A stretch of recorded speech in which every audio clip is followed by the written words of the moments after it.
कौन है ये 7 साल की मासूम बच्ची जिसकी रफ्तार देख पीएम मोदी भी दंग रह गए। मोदी से मिली बच्ची तो बढ़ा सियासी तापमान। मुलाकात पर कांग्रेस ने मचाया सियासी घमासान। पीएम मोदी से मुलाकात पर क्या बोली मासूम।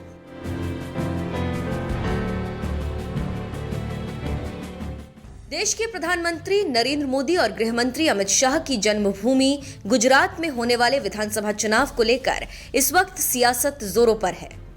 देश के प्रधानमंत्री नरेंद्र मोदी खुद अपने गृह राज्य गुजरात में पिछले कई दिनों से धुआंधार चुनाव प्रचार कर रहे हैं। महज 48 घंटे में ही ताबड़तोड़ 8 रैलियां करके पीएम मोदी ने तो जैसे सियासी गदर मचा दिया। सोमवार को ही उन्होंने सुरेंद्र नगर में भी एक चुनावी रैली की और रैली में विरोधियों पर निशाना साधने के बाद उनकी मुलाकात एक 7 साल की बच्ची से हुई, जिसने बीजेपी से जुड़ी एक ऐसी कविता सुनाई जिसे सुनकर पीएम मोदी भी दंग रह गए। नर्मदा ने नर સુધી કોણ પહોંચાડે ભાજપ અયોધ્યામાં રામ મંદિરની રાહ કોણ પૂરી કરાવે। इन दिनों गुजरात में धुआंधार चुनाव प्रचार कर रहे पीएम मोदी ने दरअसल सोमवार को सुरेंद्र नगर में एक रैली की थी और चुनावी रैली के बाद पीएम मोदी की एक वीडियो वायरल हुई जिसमें वो 7 साल की बच्ची के साथ नजर आ रहे हैं। ये 7 साल की बच्ची कोई और नहीं आद्या है, जो तेज रफ्तार से और बड़े ही आत्मविश्वास के साथ बीजेपी के समर्थन में कविता पढ़ रही है और पीएम मोदी बड़े आराम से बैठकर उस बच्ची की कविता सुन रहे हैं।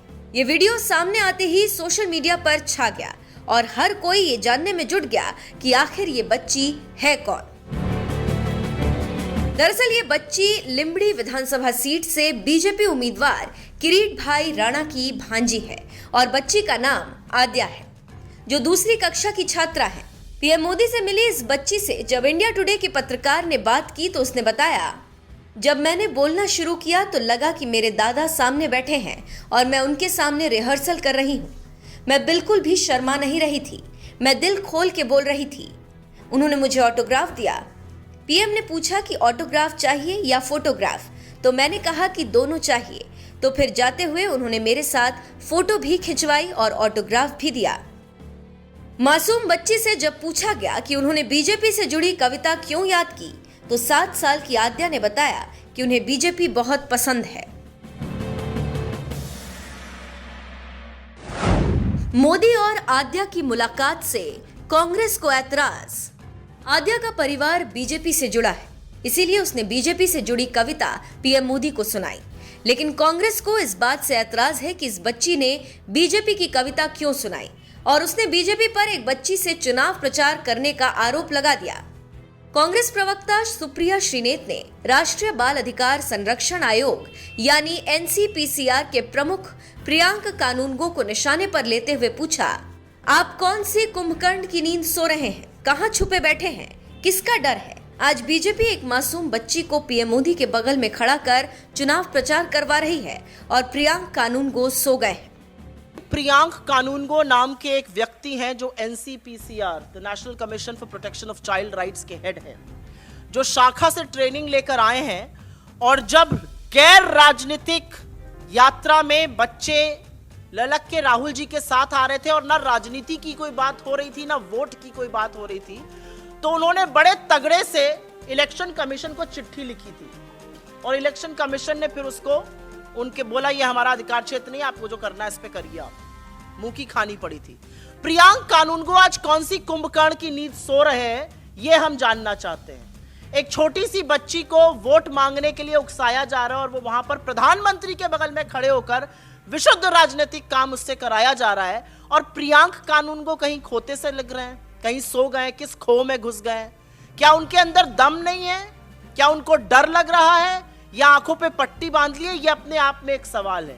लेकिन ये होता है अब्यूज ऑफ चिल्ड्रन कि उनको विशुद्ध राजनीतिक कारणों के लिए रैली में वोट मांगने के लिए आप इस्तेमाल कर रहे हैं। ये है अब्यूज ऑफ चाइल्ड राइट्स। इस पर एनसीपीसीआर को जगना चाहिए। लेकिन आंखों पर पट्टी तो ऐसी बंधी है और कुंभकर्ण की नींद ऐसी सोए प्रियांक कानूनगो जी कि अभी ट्विटर पर दिख नहीं रहे हैं। कांग्रेस के दिग्गज नेता और सांसद जयराम रमेश ने भी पीएम मोदी और बच्ची की मुलाकात वाली वीडियो पर सवाल उठाते हुए कहा, प्रधानमंत्री द्वारा छोटे बच्चे का इस्तेमाल चुनाव प्रचार के लिए किया जा रहा है। ये कानून का खुला उल्लंघन है। चुनाव आयोग कहाँ है? राष्ट्रीय बाल अधिकार संरक्षण आयोग कहाँ है? पीएम मोदी से इस बच्ची की मुलाकात वाली वायरल इस वीडियो पर एक तरफ जहां सोशल मीडिया पर लोग देखकर एंजॉय कर रहे हैं, तो वहीं दूसरी तरफ कांग्रेस ने इसे चुनावी मुद्दा बना लिया है और वीडियो को लेकर कांग्रेस ने पीएम की आलोचना करने के साथ ही उनके खिलाफ कार्रवाई की मांग भी की। बहरहाल इस वीडियो पर जिस तरह से कांग्रेस सवाल उठा रही है, उस पर आपका क्या कहना है? अपनी राय में कमेंट कर जरूर बताएं। साथ ही आइए आपको वो वीडियो दिखाते हैं जिसकी वजह से कांग्रेस बुरी तरह से चिढ़ी हुई है। ભાજપ ભાજપ ભાજપ જ્યાં જોવો ત્યાં ભાજપ। આજે દરેક ચર્ચાની શરૂઆત થાય છે ભાજપથી। આજે દરેક ચર્ચાનો અંત થાય છે ભાજપથી। લોકો ભાજપને ઝુકાવવા જાત જાતની રમતો રમે છે। ચૂંટણી ન લડવાના સમખાય તોય ખાલી ખોટા વક્ષો રચે છે।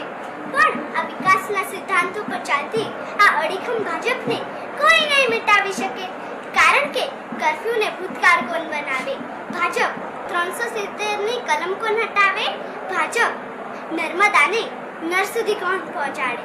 ભાજપ અયોધ્યામાં રામ મંદિરની રાહ કોણ પૂરી કરાવે? ભાજપ ઉજ્જૈનનો કોરિડોર કે સ્ટેચ્યુ ઓફ યુનિટીની ઊંચાઈ કે પછી પાવાગઢમાં 500 વર્ષે ધજા કોણ ફરકાવે? ભાજપ રાતનો એક જ નારો, અમને તો ફાવશે જ ભાજપ, ફરી આવશે જ ભાજપ, ફરી આવશે જ ભાજપ, અમને તો ફાવશે જ ભાજપ। આભાર। सर, आज प्रधानमंत्री नरेंद्र मोदी से आप मिले, कविता भी आपने भाजपा की सुनाई, कैसा फील किया? क्या कभी सोचा था कि प्राइम मिनिस्टर से मिलोगे? नहीं, मैंने तो सोचा ही नहीं था। मैं जब छोटी थी ना, बचपन से देख रही हूँ कि वो यानी कि बहुत अच्छे, मैंने जब उनको देखा तभी मुझे ऐसा लग रहा था कि वो बहुत अच्छे हो गए, और आज मेरा वो सपना था जो आज पूरा हो गया है। जब मैं गई उनके रूम में तब मुझे एहसास ही नहीं, मतलब मुझे ऐसा लग रहा था ये मेरा सपना है कि मैं प्राइम मिनिस्टर यानी कि मोदी जी से मिल रही हूँ, और मुझे तो विश्वास ही नहीं हो रहा था। मुझे ऐसा ही लग रहा था ये एक सपना, और मैं बहुत ही खुश थी तब। जब आपने उनको कविता सुनाई तो नरेंद्र मोदी ने क्या कहा फिर? उन्होंने कहा कि बहुत अच्छे बिटुआ, तुम बड़े होके हमारा नाम रोशन करोगी और तुम बहुत ही अच्छी हो, आगे जाकर खूब प्रगति करना, और उन्होंने कहा कि मेरा आशीर्वाद तुम्हारे साथ है। और जब आपने ये कविता तैयार की तो कितने दिनों में ये तैयार की? और एक ही दिन में मेरी बड़ी माँ यानी कि उन्होंने मुझे स्पीच लिख दी, और मेरी माँ ने मुझे लाइक फीलिंग से सिखाई कि हमें यही लगना चाहिए कि हम प्राइम मिनिस्टर के सबके सामने ऐसे बोल रहे हैं कि भाजपा को वोट दीजिए। भाजप अयोध्याમાં રામ મંદિરની રાહ કોણ પૂરી કરાવે?